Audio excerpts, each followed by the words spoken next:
নমস্কার বন্ধুরা, মামনের রান্নাবান্নায় সকলকে স্বাগত।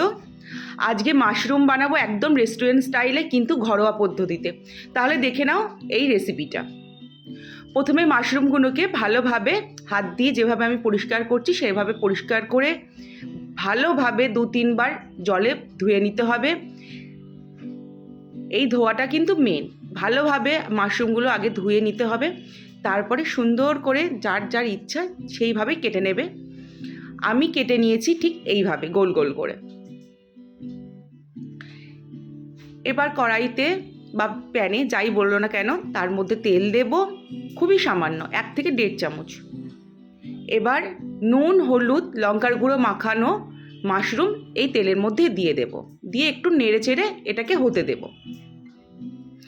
এর থেকে অনেকটাই জল ছেড়ে যাবে। এবার মশলাটা তৈরি করে নেব। আমার মশলা তৈরি করতে লাগছে টমেটো, 10 থেকে 15 কোয়া মতো রসুন, 1.5 ইঞ্চি আদা, কিছুটা কাজু বাদাম। কাজু বাদামের কোনো পরিমাণ নেই, 10-15টা দিলেই হবে। আর দেব একটু সামান্য জল। এবার এটা ভালো পেস্ট একটা তৈরি করে নিতে হবে, মিহি পেস্টটা তৈরি করে নিয়েছি। এইদিকে দেখো মাশরুম দিয়ে কতটা জল ছেড়েছে। মাশরুমটা গলে গেছে 50%। এবার এটাকে আমি নামিয়ে নেব। এটাকে নামিয়ে নিলাম। আবার এই প্যানটাকেই ধুয়ে আবার বসিয়ে দিয়েছি গ্যাসে। প্যানটা গরম হয়ে গেছে, এর মধ্যে দিয়ে দিচ্ছি 3 থেকে 4 চামচ তেল।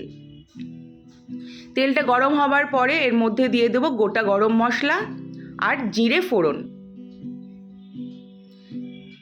এটার থেকে একটা চড়বড় আওয়াজ শোনা যাবে, এটা থেকে একটা সুন্দর গন্ধ বেরাবে। তার মধ্যে দিয়ে দেবো আমি কুচানো পেঁয়াজ। পেঁয়াজটাকে এবার গোলাপি করে আমি ভেজে নেব। লাল করব না, কিন্তু গোলাপি করে ভেজে নেব।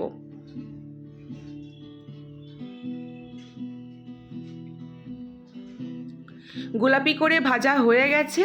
এর মধ্যে দিয়ে দেবো এবার পেস্টটা দিয়ে পেঁয়াজের সাথে খুব ভালোভাবে মিক্স করে নেব। এই রান্নাটা করতে কিন্তু একদমই সময় লাগে না।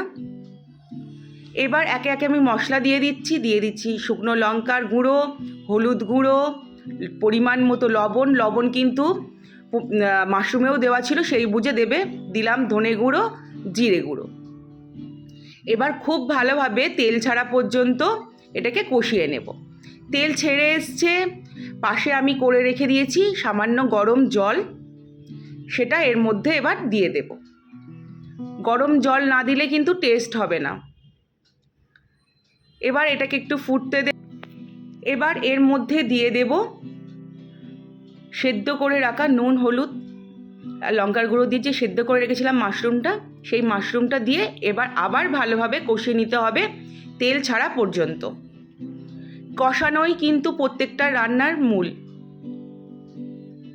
ভালোভাবে আমি কষিয়ে নিচ্ছি। দেখো এর থেকে তেল কিন্তু ছেড়ে এসছে আবারও। এবার এটা হয়ে গেছে প্রায়। নামানোর আগে দিয়ে দেব কস্তুরি মেথি দেওয়ার আগে কিন্তু এরকম হাতে ঘষে নিয়ে তারপরে দিলে এর গন্ধটা ভালো বেরায়। রান্না কমপ্লিট, একদম 5 থেকে 7 মিনিটের মধ্যে রান্না কিন্তু হয়ে যাবে। নামিয়ে নিচ্ছি। তাহলে তোমরাও একবার বাড়িতে ট্রাই করে আমাকে কিন্তু জানাতে ভুলো না যে কেমন খেলে রেস্টুরেন্ট স্টাইল মাশরুম। টাটা।